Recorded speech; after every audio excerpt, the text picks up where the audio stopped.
Hey, what's up guys? Devil Dog Gamer here, and welcome to another Marine Corps Mondays. And this week we're going to talk about the Crucible.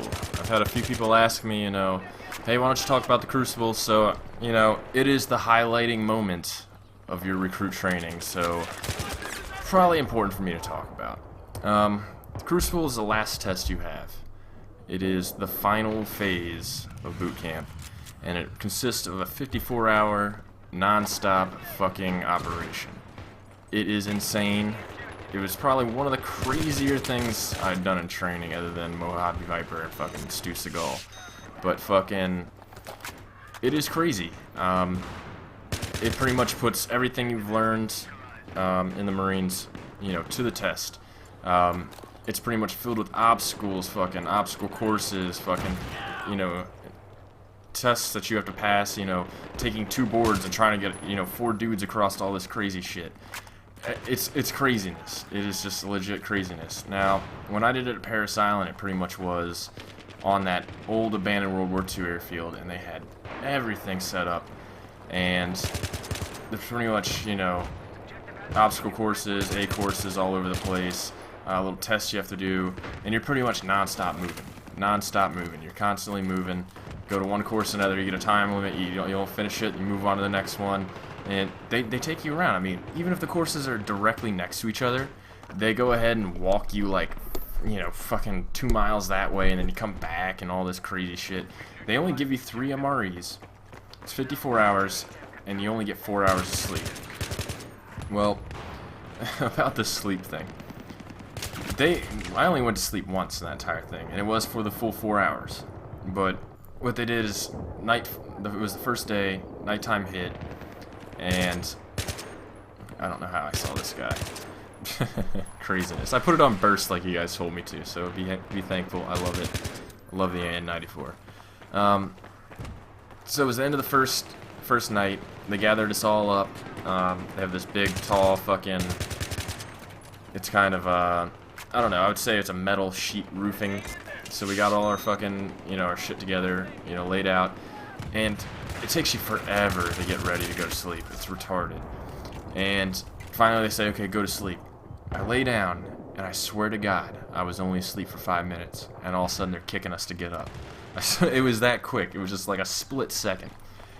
Now, during the Crucible, it's pretty much sleep deprivation, exhaustion. You're fighting through everything. And pretty much the only thing I can say it really mimics is the stress of combat, because you're fucking hating life, you don't want to be there, you're tired, you want to go to sleep, you can't hardly move, and you have to think on your toes. They're giving you all these things you have to, these situations you have to think and try to overcome obstacles, and you can barely function. I mean, they give you 3 MREs. I remember I would eat just the cheese out of 1 MRE for breakfast, and I mean, you're getting your water, you're constantly moving. I think you hike like 50-something miles the entire time you're doing this. And the hike out there is like 10 to 12. You start out at the barracks, you hike out early in the morning, 10 to 12 miles, and you get there and you just start rolling with it. Rolling with it, rolling with it. And during my Crucible, I actually heat cased twice, I think it was. Yeah, I got the silver bullet twice, I think. I remember actually going to the aid station. Well, what happened was I heat cased the first time, they gave me some ice and I was alright. And then we were sitting down, we were eating, and Gunny was with our platoon, or our little group. I don't think we were split up into platoons, we were split up into little groups. So our Gunny was there, he knew me well, because I was a fucking troublemaker and shit. And we're sitting there, there's my fucking text message. But we're sitting there, and I'm eating, and like, they gave me some Gatorade after I heat cased instead of water, so I'm drinking that. I remember it was blue Gatorade. So I'm drinking it, and I got my helmet right in front of me, and I'm just puking my brains out in the helmet. And Gunny's looking at me, he's like, you puke one more time, he's like, I'm taking you to the aid station. And I'm like, fuck, man, because I knew that I was either, I was going to get fucking thrown in the ice tub or fucking held back. And I was like, fuck that shit. So I tried to hold it as much as I could, and I started feeling it come through my nose, and I'm like, fuck. So I fucking puked again, and he's like, alright, so they threw me in the back of the pickup truck, took me over there, gave me a little fucking silver bullet, threw me in the tub for like 2 minutes, pulled me out, gave me an IV. Well, I don't know if you guys have never had an IV, but it hydrates the shit out of you. and all you have to do is piss and piss and piss. So I rejoin them all. We're doing our little fucking fire team operations across the airfield shit, and I have to constantly piss. There's no time to stop to piss. No time to stop. So I'm sitting there taking a knee, you know, we're in a 360 security, whipping my dick out, pissing on the fucking middle of the runway and shit. And I remember, you get to these stations in the beginning of courses where it highlights, you know, Marine heroes, the guys that have gotten the Medal of Honor and stuff, and the drill instructor will talk a little bit about them, you get in a semicircle around them. Well, I'm sitting there behind them, fucking, I gotta piss so bad. I fucking hate these kids that camp back there. And fucking, he's talking a little bit, and as he's talking, I'm behind everybody else, just pissing on the ground. And, you know, it makes a lot of noise. So, every time he'd stop talking, I'd like, you know, clench it up, stop the piss, start talking again, piss a little more. And I had to do that like a few times. And between having to piss constantly, the heat, we actually had it black flagged once, I remember, to where they stopped everything because the temperatures were over 100 something degrees or something like that. And it was just way too hot. So, look at this guy. Fucking bunny hoppers. And, I mean, there's moments where, I remember there was one obstacle we have to go over and under all this bullshit. And my drill instructor walked up to my teammate and said, "Bang, you're dead, you drag him." And I'm like, what? So I have to drag all the gear that we were dragging. And then my freaking buddy, who's enjoying life, dragging him through the sand and everything. I'm like, okay, this is cool.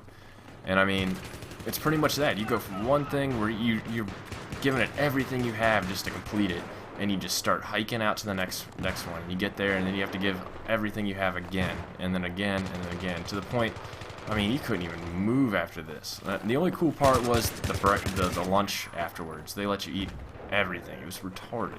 There's food everywhere. And it's like, I think it was like steak and shit like that too. It was like really good food, if I remember correctly. It wasn't, I mean, the food there wasn't really, it's not really sticking out in my mind, but I think it was like steak and shit after the Crucible was over with and, you know, and done.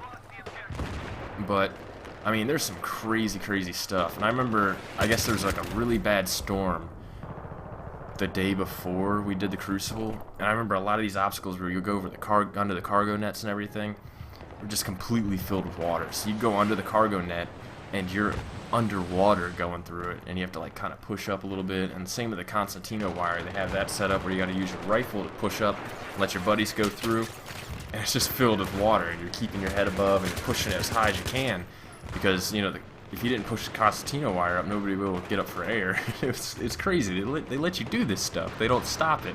They're like, I don't care if you drown, you're gonna fucking do this obstacle. It's ridiculous. Little sniper bitch. Oh, and he got me too. But craziness. The only cool part that really made me feel like I was like in the shit at that moment, we did like this night course where they're popping flares, and like when the flares would pop, you gotta stop moving, and they'd have the machine gun sounds all around, they'd be smoke throwing artillery simulators all around. It was a pretty crazy course, and that was probably the coolest thing in the entire Crucible, was just that actual feel of combat. Even though, I mean, it kind of wasn't really like combat, but it was, in my mind at the time, it was pretty legit. That was pretty cool.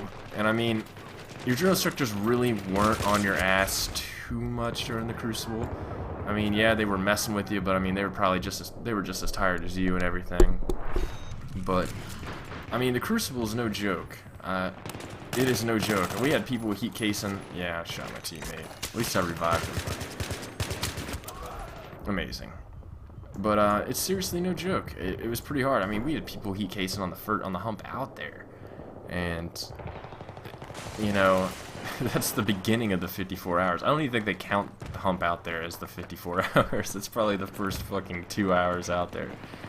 So you can make it like fucking 56 hours if you wanted to. I don't know why people camp this room. It pisses me off people camp this room. But Crucible's pretty legit. I mean, it's not the hardest thing you have to do in the Marines, especially infantry, but for a boot camp aspect and, you know, a welcome to the Marine Corps.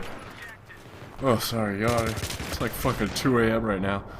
Oh, and I just got back from the gym. As, you know, your first experience in the Marines is definitely one of the harder things you have to do. After that, it's really a cakewalk. There isn't really much. You get your Liberty Sunday where you go get a fucking bunch of energy drinks and candy and puke your brains out and shit.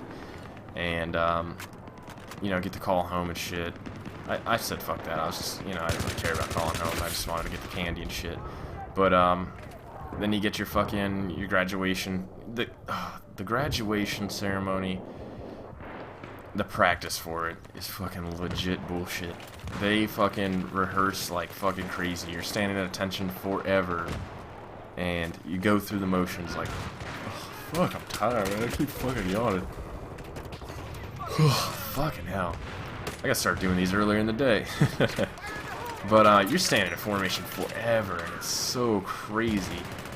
But it was one of those cool things. And then you're doing your checkouts where you're getting your orders and everything. But the fucking, the moto run's definitely the coolest fucking legit thing you can do. I think it was like 9-10 miles of running.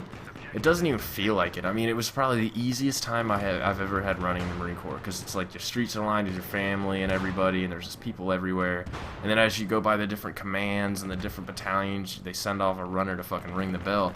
And the coolest part about when I did it was the actual fucking training battalion headquarters, the fucking legit high of the high where the fucking general's office is with a big fucking bell.